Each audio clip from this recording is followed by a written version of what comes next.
ಎಳೆ ನಿಂಬೆಕಾಯಿಗಳನ್ನೆಲ್ಲ ಕಟ್ಕೊಂಡು ಇವತ್ತು ಮಾರ್ಕೆಟ್ಗೆ MTR ಉಪ್ಪಿನಕಾಯಿ ಬಿಟ್ಟಿದ್ದಾರೆ ಅಂದರೆ ಅವ್ರ ತಾಕತ್ತು ಅಷ್ಟಲ್ಲೇ ತಿಳ್ಕೊಂಡು ಪತ್ರಿಕೆ ಪ್ರಾರಂಭ ಮಾಡಿದ್ದು ಎಳೆ ನಿಂಬೆಕಾಯಿಗಳ ಪತ್ರಿಕೆ ಅದು ಅಂತ ಪ್ರಾರಂಭ ಮಾಡೋದು. ಎಲ್ಲ ಎಳೆ ನಿಂಬೆಕಾಯಿಗಳನ್ನೇ ಕಟ್ಕೊಂಡು ಎಲ್ಲ ಕಲಿಕೆಯಿಂದ ಬಂದಂಥ ಹುಡುಗಿಯರು ಪತ್ರಿಕೆಗೆ ಬಂದರು. ಇವತ್ತು ದೊಡ್ಡ ದೊಡ್ಡ ಪತ್ರಕರ್ತರು ಎಲ್ಲರೂ ಇವತ್ತು ಬಟ್ಟೆ ಜೊತೆ ಕೈ ಜೋಡಿಸಿದ್ದಾರೆ. ಇವತ್ತು ಬ್ರ್ಯಾಂಡು MTR ಉಪ್ಪಿನಕಾಯಿ ರೀತಿ ಮಾರ್ಕೆಟಲ್ಲಿ ಇದು ನಿಜವಾದ ಒಂದು ದೊಡ್ಡ ಸಾಧನೆ. ಯಾಕೆ ಹೇಳ್ತೀನಿ ಅಂದರೆ ಎಲ್ಲ ನೀವು 4 ವರ್ಷ 5 ವರ್ಷದ ಜೊತೆಲಿದ್ದೀರೇನೋ, ನಾನು 11 ವರ್ಷದ ಜೊತೆಲಿದ್ದೀನಿ. ಕನ್ನಡಪ್ರಭ ಬಿಟ್ಟರಾಗ ನನ್ನೂ ಸೇರಿದಾಗೆ ಅವರ ಆತ್ಮೀಯ ಸ್ನೇಹಿತರು ಒಂದು 8-10 ಜನ, ಬಹುಶಃ ಷಡಕ್ಷರಿಯವರು ಹೇಳಿರ್ಬೋದು, ಬಟ್ರೆ ಇನ್ಯಾವ ಪತ್ರಿಕೆಗೂ ನೀವು ಹೋಗಬೇಡಿ, ನಿಮ್ಮದೇ ಆದ ಒಂದು ಪತ್ರಿಕೆನ ಪ್ರಾರಂಭ ಮಾಡಿ ಅಂತ ಸಲಹೆ ಕೊಟ್ಟರೆ ಸುಮಾರು 1-2-3 ತಿಂಗಳು ಅವ್ರದ್ದು ಏನೋ ಇರುತ್ತೆ ಒಂದು ಯೋಚನೆ. ಆ ಯೋಚನೆ ಫಲ ಕೊಡೋದು ತೆಂಗಿನ ಮರ ಇದ್ದಂಗೆ, ಅದು ಭತ್ತದ ಥರ ಅಲ್ಲ. ಇವತ್ತು ಹಾಕ್ಬಿಟ್ಟು ನಾಳೆ ಕತ್ತರಿಸ್ಕೊಂಡು ಹೋಗೋಕ್ಕಾಗಲ್ಲ. ತೆಂಗಿನ ಮರ ಹಾಕಿದ್ಮೇಲೆ ಒಂದು 20 ವರ್ಷ ಆದಮೇಲೆ ಮೊಮ್ಮಕ್ಕಳು ಮರಿಮಕ್ಳವ್ರಿಗೂ ನಿಮಗೆ ಫಲ ಕೊಡ್ತಾರೆ. ಇವ್ರದ್ದೇನೋ ಯೋಚನೆ ಇತ್ತು. ಒಂದು ದಿವಸ ಮನೆಗೆ ಹೋದೆ, ಅಲ್ಲ ಅವರ ಒಂದು ಸದುದ್ದೇಶ ಹೇಳ್ತೀನಿ, ಅದಕ್ಕೋಸ್ಕರ ಒಂದು ಸಣ್ಣ ನಿದರ್ಶನ. ಮನೆಗೆ ಹೋದಾಗ ಯಾರೋ ಒಬ್ಬರು ಅಪರಿಚಿತ ವ್ಯಕ್ತಿ ಕೂತಿದ್ರು, ಅಲ್ಲಿ ಮಾತಾಡ್ತಾ ಇದ್ರು ಭಟ್ರು ಅವ್ರ ಜೊತೆ. ನಾನು ಹೊರಗಡೆ ಹೋಗ್ಬೋದೆ, ನೀವು ಕೂತ್ಕೊಳ್ಳಿ, ನೀವು ಬರ್ಬೇಕಾಗಿತ್ತು, ನೀವು ಕೂತ್ಕೊಳ್ಳಿ ಇದ್ರು, ಕೂತ್ಕೊಂಡೆ. ಅವ್ರು ಹೋದ್ಮೇಲೆ ನಾನು ಅಂದೆ, ಯಾತಕ್ಕೆ ಇವ್ರ ಜೊತೆ ಪತ್ರಿಕೆನಾ ಅಂದೆ. ಒಂದು ಮಾತಂದ್ರು ಅವರು. ಅಷ್ಟೊತ್ತಿಗಾಗಲೇ 10 ಜನ ಭಟ್ರ ಜೊತೆ ಕೈ ಜೋಡಿಸಿ ಪತ್ರಿಕೆನ ಪ್ರಾರಂಭ ಮಾಡೋದಕ್ಕೆ ನಾ ಮುಂದು ತಾ ಮುಂದು ಅಂತ ಬಂದಿದ್ರು. ಅದಕ್ಕೊಂದು ಮಾತಂದ್ರು ಅವರು. ಯಾಕ್ರಿ ಅಂತಂದ್ರು. ಬೇಡ ಭಟ್ರೆ, ಇವ್ರ ಜೊತೆಯಲ್ಲೇ ಯಾತಕ್ಕೆ ಅಂದೆ. ಏನ್ರಿ, ಸಣ್ಣ ಒಂದು ಸ್ಲಮ್ಮಲ್ಲಿ ಬೆಳೆದಂಥ ಒಬ್ಬ ಹುಡುಗ ಒಂದು ಉದಾತ್ತವಾದ ಉದ್ದೇಶ ಇಟ್ಕೊಂಡು ಒಂದು ಪತ್ರಿಕೆನ ಕಟ್ಟಬೇಕು ಅಂತ ಬಂದಿದ್ದಾನೆ. ಆತನಿಗೆ ನಾನು ಅವಕಾಶ ಕೊಡದೇ ಇದ್ರೆ ಅವಕಾಶ ವಂಚಿತರನ್ನಾಗಿ ಮಾಡ್ದಂಗೆ ಆಗುತ್ತೆ ಅಂತ ಹೇಳಿದ್ರು. ಇರಲಿ, ಆ ವ್ಯಕ್ತಿ ಆಮೇಲೆ ಇದ್ರು ಹೋದ್ರು, ಅದು ಬೇರೆ ಬಿಟ್ಕೊಳ್ಳೋಣ. ಅವರ ಉದ್ದೇಶ ಹೆಂಗಿತ್ತು ನೋಡಿ. ಆ ವ್ಯಕ್ತಿನ ಈತ ಪತ್ರಿಕೋದ್ಯಮಕ್ಕೆ ಅರ್ಹನಲ್ಲ ಅಂತಕ್ಕಂಥ ಒಂದು ತೀರ್ಮಾನಕ್ಕೆ ಅವ್ರು ಬರಲಿಲ್ಲ. ಅವನ್ನ ಅರ್ಹನ್ನ ಮಾಡೋಣ ಅಂತಕ್ಕಂಥ ಒಂದು ದೊಡ್ಡ ಯೋಚನೆ ಇಟ್ಕೊಂಡು ಪ್ರಾರಂಭ ಮಾಡಿದ್ರು. ಆ ಯೋಚನೆ ಸದುದ್ದೇಶ ಇತ್ತು. ಹಾಗಾಗೇನೆ ಅವ್ರು ಹೋದ್ರೋ ಬಿಟ್ಟರೋ ಇನ್ನೂ 10 ಜನ ಒಳ್ಳೆಯವ್ರು ಸೇರ್ಕೊಂಡ್ರು. ಆ ನಂತರ ಎಲ್ಲ ಕಷ್ಟ ಸುಖಗಳೆಲ್ಲ ಹೇಳ್ತಾ ಇದ್ರು. ಭಾಳ ಬರೆದಿದ್ದಾರೆ ಇವತ್ತು ಭಟ್ರು, ಚೆನ್ನಾಗಿ ಬರೆದಿದ್ದಾರೆ. ಬೆಳಗ್ಗೆ ಆಗಿದ್ದಂಥ CEO ಬೆಳಗ್ಗೆ ಪೇಪರ್ ಬರಲ್ಲ ಪ್ರಿಂಟು ಅಂತ ಹೇಳೋರು. ಭಟ್ರಿಗೆ 7 ಗಂಟೆ 7:30 8 ಗಂಟೆಗೆ ಬಂದು. ಆಗ ಚಿದಾನಂದ್ ಬಿಲ್ ಕಲೆಕ್ಟರ್. ಆ CEO ಹೇಳಿದಾಗ ಭಟ್ರು ಹೌದಾ ಬರಲ್ವಾ, ಸರಿ ನೋಡ್ತೀನಿ ಅಂದ್ಬಿಟ್ಟು ಕಳಿಸೋರು. ಯಾರು ಇವತ್ತು ಪತ್ರಿಕೆ ಪ್ರಿಂಟ್ ಹಾಕಲ್ಲ ಅಂತ ಹೇಳ್ತಿದ್ರು ಅವ್ರ ನೇರವಾಗಿ ಫೋನಲ್ಲಿ ಮಾತಾಡೋರು. ಅದು ಯಾವ ಕಾರಣಕ್ಕೂ ಪತ್ರಿಕೆ ನಿಂತಿರಲಿಲ್ಲ. ಅವರು ನಮ್ಗೆ ಯಾವ ರೀತಿ ಪತ್ರಿಕೆ ನಾಳೆ ಪ್ರಿಂಟ್ ಹಾಕಲ್ಲ ಅಂದವರು ಬೆಳಗಾಗೆದ್ದು ಭಟ್ರ ಮಾತಿಗೆ ಬೆಲೆ ಕೊಟ್ಟು ಪತ್ರಿಕೆ ಒಂದೂ ದಿವಸ ನಿಲ್ಲಿಸ್ತಿದ್ದಂಗೆ ಪ್ರಿಂಟ್ ಹಾಕ್ಕೊಡ್ತಿದ್ರು. ಇದು ಅವರ ವ್ಯವಹಾರದ ಒಂದು ಒಂದು ಒಂದು ಶುದ್ಧತೆ ಮತ್ತು ಅವ್ರಿಗಿರ್ತಕ್ಕಂಥ ಒಂದು ಫೇಸ್ ವ್ಯಾಲ್ಯೂ. ಅದು ಅದಿಲ್ಲದೆ ಸುಮ್ಮನೆ ಒಂದು ಪತ್ರಿಕೆಯನ್ನು ನಡೆಸೋದು ಏನೋ ಮಾಡೋದು ಅಂತಂದರೆ ತುಂಬ ಕಷ್ಟದ ಕೆಲಸ. ಇವತ್ತೇ ನೋಡಿ ಪತ್ರಿಕೆಯಲ್ಲಿ ಯಾರಿಗಾರ ಸಂಬಂಧ ಇದೆಯಾ?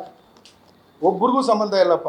ಯಾರೋ ಭೈರಪ್ಪ, ಯಾರೋ MJ ಅಕ್ಬರು, ಸಿದ್ದರಾಮಯ್ಯ, ಈ ಕಡೆ DK ಶಿವಕುಮಾರು, ಎಲ್ಲ ದಶದಿಕ್ಕುಗಳಿಗಿರ್ತಕ್ಕಂಥ ನವಗ್ರಹಗಳಿದ್ದಂಗೆ ಇಷ್ಟು ಜನ ಸೇರಿಸಿ ಒಂದು ಪತ್ರಿಕೆ ಒಳಗೆ ಇವತ್ತೊಂದು ಒಪಿನಿಯನ್ ಕ್ರಿಯೇಟ್ ಮಾಡಿದ್ದಾರೆ ನೋಡಿ. ಒಬ್ರನ್ನೊಬ್ರಿಗೆ ಇವ್ರು ಯಾರು ಯಾವ ರೀತಿಯೂ ಸಂಬಂಧ ಇಲ್ಲ.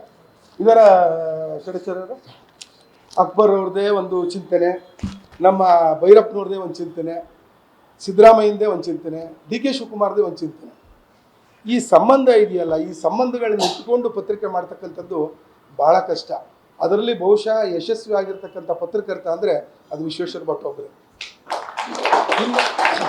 ಇನ್ನು ಎಲ್ಲರೂ ಇಲ್ಲ ಸಂಬಂಧಕ್ಕೆ ಜೋತು ಬಿದ್ದು ಹೋಗ್ತಾರೆ, ಇಲ್ಲ ಸಂಬಂಧಗಳನ್ನು ಕೆಡಿಸ್ಕೋತಾರೆ, ಇಲ್ಲ ಅದರ ಪರಿಣಾಮನ ಪತ್ರಿಕೆ ಮೇಲೆ ಬೀರ್ತಾರೆ, ಯಾವುದೋ ಒಂದು ಬ್ರ್ಯಾಂಡ್ ಮಾಡಿ ಕೂರಿಸ್ತಾರೆ. ಇದು ಇವತ್ತಿಗೂ ಯಾರ್ದೂ ಬ್ರ್ಯಾಂಡ್ ಆಗದೆ ವಿಶ್ವೇಶ್ವರ ಭಟ್ ಬ್ರ್ಯಾಂಡು ಅನ್ನಿಸ್ಕೊಂಡಿರೋದಕ್ಕೆ ಪತ್ರಿಕೆ ಯಾತಕ್ಕೆ ಕಾರಣ ಅಂದರೆ ಅದು ವಿಶ್ವೇಶ್ವರ ಭಟ್ರ ವ್ಯಕ್ತಿತ್ವದಿಂದ. ಎಲ್ಲರ ಜೊತೆಯೂ ಆ ಸಂಬಂಧ ಅಷ್ಟು ಚೆನ್ನಾಗಿದೆ. ಸಿದ್ದರಾಮಯ್ಯ ಬರೆದಿದ್ದಾರೆ ಚೆನ್ನಾಗಿ. ನನ್ನ ಅವರ ನಡುವೆ ಅಷ್ಟೇ ದಶಕಗಳ ಸ್ನೇಹ ಇದ್ದರೂ ಸಹಿತ ರಾಜಕೀಯವಾಗಲಿ ಮತ್ತೊಂದು ಆಗಲಿ ನನ್ನ ಪ್ರಭಾವ ಅವರ ಮೇಲೆ ಯಾವುದೇ ರೀತಿಯಾದ ಪರಿಣಾಮ ಬೀರದೆ ರೀತಿ ಸಂಬಂಧಗಳನ್ನ ಕಾಪಾಡ್ಕೊಂಡಿದ್ದಾರೆ ಭಟ್ರು ಅಂತ ಸಿದ್ದರಾಮಯ್ಯ ಹೇಳ್ಬೇಕಾದ್ರೆ ನಿಜವಾಗ್ಲೂ ನಾವೆಲ್ಲ ಒಂದು ಸ್ವಲ್ಪ ಗಂಭೀರವಾಗಿ ಯೋಚನೆ ಮಾಡಬೇಕು. ಯಾರೋ ಯಡಿಯೂರಪ್ಪ ಬೊಮ್ಮಾಯಿ ಹೇಳಿದರೆ ಅಷ್ಟೇನು ಗಂಭೀರವಾಗಿ ಯೋಚನೆ ಮಾಡಬೇಕಾಗಿರಲಿಲ್ಲ. ಸಿದ್ದರಾಮಯ್ಯ ಹೇಳ್ಬೇಕಾದ್ರೆ ನಾವು ನಿಜವಾಗ್ಲೂ ಯೋಚನೆ ಮಾಡಬೇಕು. ಅವ್ರು ಹಾಗೇನೆ ಅವರ ಜೊತೆ ಸ್ನೇಹದಲ್ಲಿದ್ದರೆ ಆ ಸ್ನೇಹ ಒಂದು ಕಡೆ, ಪತ್ರಿಕೆ ಒಂದು ಕಡೆ, ಒಳಗಡೆ ನೋಡ್ತಾ ಇರ್ತೀವಿ ಮುಂದುಗಡೆ ಅವರೇ ಬರೆದಿರ್ತಾರೆ ಯಾವುದೋ ಎಡಿಟೋರಿಯಲ್ಲೋ ಎಲ್ಲೋ ಅಥವಾ ಅವ್ರ ಕಾಲಮ್ನಲ್ಲೋ ಆ ಒಂದು ವ್ಯಕ್ತಿ ಬಗ್ಗೆ ಭಾಳ ಪಾಸಿಟಿವ್ ಆಗೇ ಬರೆದಿರ್ತಾರೆ. ಇನ್ನೆಲ್ಲೋ 5ನೇ ಪುಟದಲ್ಲೋ 6ನೇ ಪುಟದಲ್ಲೋ ನೆಗೆಟಿವ್ ಆಗಿರ್ತಕ್ಕಂಥ ಒಂದು ಸುದ್ದಿ ಇದ್ದೇ ಇರುತ್ತೆ ಯಾರೋ ಕೊಟ್ಟರು. ಇದು ತುಂಬ ಕಷ್ಟ ಮಾಡ್ಕೊಂಡು ಹೋಗೋದು. ಆ ಕಷ್ಟದ ನಡುವೆ ಈ ಒಂದು 10 ವರ್ಷಗಳನ್ನು ಕಾಪಾಡಿಕೊಂಡು 10 ವರ್ಷ ಈ ಪತ್ರಿಕೆಯನ್ನು ತೊಗೊಂಡು ಅದ್ರ ಜೊತೆಗೆ ಎಲ್ಲ ಇನ್ನಿತರ ಚಟುವಟಿಕೆಗಳನ್ನ ಮಾಡ್ಕೊಂಡು ಹೋಗೋದಿದೆಯಲ್ಲ, ತುಂಬ ತುಂಬ ತುಂಬ ಕಷ್ಟ. ಅದು ಒಂದೇ ಒಂದು ಮಂತ್ರ ಅವ್ರದ್ದು. ಆ ಮಂತ್ರ ನೀವೆಲ್ಲ ಇವತ್ತು ತಿಳ್ಕೊಳ್ಳೇಬೇಕು, ಗುಟ್ಟು ಸಹನೆ. ಆ ಸಹನೆ ಅದು ಯಾವ ಬ್ರಹ್ಮದೇವರು ಕೊಟ್ಟಿದ್ದಾನೆ ಅವನಿಗೆ ಗೊತ್ತಿಲ್ಲ, ಅಥವಾ ಇವರೇ ಅದೊಂದು ಕೇಳ್ಕೊಂಬಂದು ಪತ್ರಿಕೆ ಮಾಡ್ತಿದ್ದಾರೆ ಗೊತ್ತಿಲ್ಲ. ನಾನು ಅದಕ್ಕೆ ರೇಗಿಸ್ತಾ ಇರ್ತೀನಿ. ಮೇಲ್ಗಡೆ ಸ್ವರ್ಗದಲ್ಲಿ ಹೋದಾಗ ಎಲ್ಲರನ್ನೂ ಕೇಳ್ತಿದ್ದಂತೆ ದೇವ್ರು ಏನು ಬೇಕು ಅಂತ. ಅದಕ್ಕೆ ಷಡಕ್ಷರಿ ಅವ್ರನ್ನ ಕೇಳಿದ್ರಂತೆ, ಅದಕ್ಕೆ ನನಗೆ ರವೆ ಕೊಡು, ಸಾಸಿವೆ ಕೊಡು, ಇನ್ನೊಂದು ಕೊಡು, ಉದ್ದಿನ ಬೇಳೆ ಕೊಡು, ಏನು ಮಾಡ್ತೀವಿ ಅಂದರೆ ಒಳ್ಳೆ ಹೋಟ್ಲು ಮಾಡ್ತೀನಿ ಅಂದ್ರಂತೆ. ಸರಿ, ಅವ್ರಿಗೆ ಅದು ಕೊಟ್ಬಿಟ್ರು. ಭಟ್ರನ್ನ ಕೇಳಿದಂತೆ ಏನು ಬೇಕು ಅಂತ. ನನಗೇನಿಲ್ಲ, ಒಂದು ಪೇಪರು ಒಂದು ಪೆನ್ ಕೊಟ್ಬಿಡು ಸಾಕು, ಏನು ಮಾಡ್ತೀವಿ ಅಂತ, ಏನಾರು ಮಾಡ್ಕೊತೀನಿ ನಮ್ಗೆ ಕೊಡುವುದ್ರಂತೆ. ಬಂದು ಸುಖವಾಗಿ ಪತ್ರಿಕೆ ಇಟ್ಕೊಂಡು ಒಳ್ಳೆ ಜನಪ್ರಿಯ ಪತ್ರಕರ್ತನಾಗೋದು ಭಾಳ ಕಷ್ಟ. ಆ ಒಂದು ಸ್ಥಾನವನ್ನು ಗಳಿಸ್ಕೊಂಡು ಇವತ್ತಿನ ದಿವಸ ಜೊತೆಗೆ ಅವ್ರ ಜೊತೆ ಇರ್ತಕ್ಕಂಥದ್ದು ಬರೀ ಕೇವಲ ಒಂದು ಪತ್ರಿಕೋದ್ಯಮ ಕಲಿತೀನಿ ಅಂದರೆ ಬಹುಶಃ ಅವನು ಏನೋ ಭಾಳ ಸೀಮಿತವಾದಂಥ ಬುದ್ಧಿಮಟ್ಟದ ವ್ಯಕ್ತಿ ಅಂತ ನಾನು ತಿಳ್ಕೊಂಡಿದ್ದೀನಿ. ಸಂಪೂರ್ಣವಾದ ಜೀವನ ಕಲಿಬೋದು, ಸಂಪೂರ್ಣವಾದ ಜೀವನ. ಅದು ಸಾಂಸಾರಿಕ ಜೀವನ ಇರ್ಬೋದು, ಸಾಮಾಜಿಕ ಜೀವನ ಇರ್ಬೋದು, ಪತ್ರಿಕೋದ್ಯಮ ಇರ್ಬೋದು, ರಾಜಕಾರಣ ಇರ್ಬೋದು, ಇತ್ತೀಚೆಗೆ ವ್ಯವಹಾರನೂ ಇರ್ಬೋದು.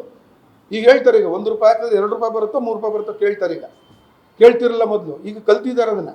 ಈ ಚಿದಾನಂದ ಕಲಿಸ್ಕೊಟ್ನೋ ಅವರೇ ಚಿದಾನಂದ ಕಲಿಸಿದ್ರೆ ಗೊತ್ತಿಲ್ಲ. ಅದೂ ಬೇಕಾಗಿತ್ತು ಭಟ್ರಿಗೆ, ಪ್ರಾರಂಭದಲ್ಲಿ ಇರಲಿಲ್ಲ. ಹಾಗಾಗಿ ಒಂದು 5-6 ವರ್ಷ ಅವರು ಎಡಬೇಕಾಯಿತು, ಸ್ವಲ್ಪ ಸಂಕಷ್ಟ ಅನುಭವಿಸ್ಬೇಕಾಯ್ತು ಅಷ್ಟೇ. ಈಗೇನು ಯೋಚನೆ ಮಾಡೋಂಗಿಲ್ಲ.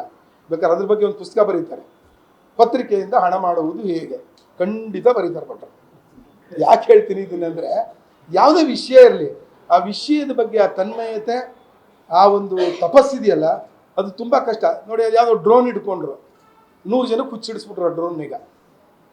ಏನಿಲ್ಲ, ಎಲ್ಲರೂ ಡ್ರೋನ್ ನಾವು ನೋಡ್ತಾ ಇದ್ವಿ, ಆದರೆ ಡ್ರೋನಲ್ಲಿ ಏನೋ ಒಂದು ಮಜಾ ತಂದರು ನೋಡಿ. ಯಾವುದೋ ಒಂದು ವಿಶೇಷ, ಸುಮ್ಮನೆ ಕೂತಿರೋದೇ ಇಲ್ಲ. ನಾಳೆ ಯಾವುದೋ ಇದು ಟೂರಿಸಂ ಬಗ್ಗೆ ಒಂದು ಪ್ರಯೋಗ, ಯಾವುದೋ ಒಂದು ಮ್ಯಾಗ್ಝೀನು ನಾವು ಕಂಡಿರಲಿಲ್ಲ, ಕೇಳಿರಲಿಲ್ಲ. ಮಾಮೂಲಿ ಮ್ಯಾಗ್ಝೀನ್ಗಳು ಹೋಗೋದೇ ಕಷ್ಟ. ಜೊತೆಗೆ ತಾನು ವಿದೇಶ ಎಲ್ಲ ಸುತ್ತಿ ಆ ಅನುಭವನೆಲ್ಲ ಅದಕ್ಕೆ ದಾರೆ ಎರೀತಾರೆ. ಯಾರೋ ಹೊಸಬರು ನಮ್ಮ ಇವ್ರನ್ನ ಕರ್ಕೊಂಬಂದಿದ್ದಾರೆ, ಅನುಭವಿ ಇವ್ರನ್ನ, ನವೀನ್ ಸಾಗರ್ನ. ಹೀಗೆ ಹುಡುಕಿ ಹುಡುಕಿ ಹುಡುಕಿ ಬಹುಶಃ ಒಂದು ದಿವಸನೂ ನನ್ನ ರೀತಿಲಿ ಒಬ್ಬ ಸಂಪಾದಕ ಇಲ್ಲದೆ ಇರತಕ್ಕಂಥ ಪತ್ರಿಕೆ ಅಂದರೆ ಅದು ವಿಶ್ವವಾಣಿ. ಯಾಕಂಗಂತೀನಿ ಹೇಳಿ? ಒಬ್ಬ ಸಂಪಾದಕ ಅಂದರೆ ಪ್ರತಿಯೊಬ್ಬ ಪತ್ರಕರ್ತನಿಗೆ ತಲೆ ಮೇಲೆ ಒಂದು 100 kg ತೂಕ ಇದ್ದಂಗೆ ಅವನು. ಯಾವುದೇ ಪತ್ರಿಕೆಗೆ ಹೋಗಿ ಆ ತೂಕವೇ ಇಲ್ಲದಿರ್ತಕ್ಕಂಥ, ಆ ತೂಕದ ಹೊರೆಯನ್ನು ನಮ್ಗೆ ಯಾರಿಗೂ ಕೊಡದೇ ಇರತಕ್ಕಂಥ ವ್ಯಕ್ತಿ ಅಂದರೆ ಅದು ವಿಶ್ವೇಶ್ವರ ಭಟ್ರು. ಎಲ್ರಿಗೂ ಸ್ವಾತಂತ್ರ್ಯ ಕೊಟ್ಟಿರ್ತಾರೆ. ಅದಕ್ಕೆ ಆ ಸಂಪಾದಕರ ಉಪಸ್ಥಿತಿ ಅನುಪಸ್ಥಿತಿ ಎರಡೂ ನಮ್ಮನ್ನು ಕಾಡ್ತಾ ಇರುತ್ತೆ. ಯಾವತ್ತೂ ಮಧ್ಯ ಪ್ರವೇಶ ಮಾಡೋದೇ ಇಲ್ಲ. ಅವರ ಅನುಪಸ್ಥಿತಿ ಉಪಸ್ಥಿತಿ ಎರಡೂ ಅಷ್ಟೇ, ಹಂಗಿರುತ್ತೆ ಪತ್ರಿಕೆಗೆ. ಹಾಗೆ ಆ ಎಲ್ಲ ಪ್ರಯೋಗದಲ್ಲಿ ಯಶಸ್ವಿಯನ್ನು ಕಾಣಿರ್ತಕ್ಕಂಥ ಆ 11 ವರ್ಷಗಳ ನಿರಂತರ ಆ ಜರ್ನಿಯಲ್ಲಿ ನಮ್ಮನ್ನೆಲ್ಲ ತೊಡಗಿಸ್ಕೊಂಡು ನಮಗೂ ಬೇಕಾದಷ್ಟು ಸಾಮಾಜಿಕ ಅನುಭವ, ಲೌಕಿಕ ಅನುಭವಗಳನ್ನು ಕಲಿಸ್ಕೊಟ್ಟು ನಮ್ಮನ್ನು ತೀಡಿ ಮಾಡಿರ್ತಕ್ಕಂಥ ಒಂದು ವ್ಯಕ್ತಿತ್ವ. ಆ ವ್ಯಕ್ತಿತ್ವ ಹೀಗೆ 100 ಜನಕ್ಕೆ ದಾರಿದೀಪವಾಗಿ ಬೆಳಗಲಿ. ಇಂಥ ವಿಶ್ವವಾಣಿ ಪ್ರಯೋಗದಂಥ ಇನ್ನೂ 10 ಪ್ರಯೋಗಗಳು ವಿಶ್ವೇಶ್ವರ ಭಟ್ರಿಂದಾಗಲಿ. ಅವ್ರಿಗೆ ನಿನ್ನೆ ಒಂದು ಮೆಸೇಜ್ ಹಾಕಿದ್ರು, ನಿಮ್ಗೆ ಹೇಳಲೇಬೇಕು ಅದನ್ನು. ಅಕ್ಬರ್ ಅವರು ಸಂದೇಶ ಕಳಿಸಿದ್ದಕ್ಕೆ ಸಾಕು ನನಗೆ, ನಾನು ಬೆಳಗ್ಗೆ ಕಣ್ಮುಚ್ಚಿಬಿಟ್ರು ಸಾಕು. MJ ಅಕ್ಬರ್ ಅಂತ ಒಬ್ಬ ಧೀಮಂತ ಪತ್ರಕರ್ತನಿಂದ ನಾನು ಈ ಒಂದು ಮೆಚ್ಚುಗೆಯ ಮಾತುಗಳನ್ನು ಕೇಳಿದ ಮೇಲೆ ನಾನು ಬೆಳಗ್ಗೆ ಕಣ್ಮುಚ್ಚಿಬಿಟ್ರು ಸಾಕು ಅಂತ ಹಾಕಿದ್ರು. ದಯವಿಟ್ಟು ಹಂಗೆ ಹಾಕ್ಬೇಡಿ ಸ್ವಾಮಿ, ನಮ್ಮ ಆಯುಸ್ ನಿಮಗಿರಲಿ ಅಂತ ಹಾಕಿದೆ ನಾನು. ಇದು ಆ ಭಾವನಾತ್ಮಕವಾದಂಥ ಒಂದು ಆ ವೃತ್ತಿ ಜೊತೆಗಿನ ಸಂಬಂಧ, ಅದರಿಂದಾಗೇ ಅವರು ಯಶಸ್ಸು ಕಾಣ್ತಾ ಇರೋದು. ಹಾಗಾಗಿ ಅಂಥ ಒಂದು ಮಾರ್ಗದರ್ಶನದಲ್ಲಿ, ನಾಯಕತ್ವದಲ್ಲಿ ನೀವೆಲ್ಲ ಇರ್ತಕ್ಕಂಥದ್ದು ನಿಮ್ಮೆಲ್ಲ ಸೌಭಾಗ್ಯ. ಇದು ಹೀಗೆ ಮುಂದುವರಲಿ. ಭಟ್ರೆ, ನಿಮ್ಗೊಂದು ಧನ್ಯವಾದಗಳು. ನಿಮಗೆಲ್ಲರೂ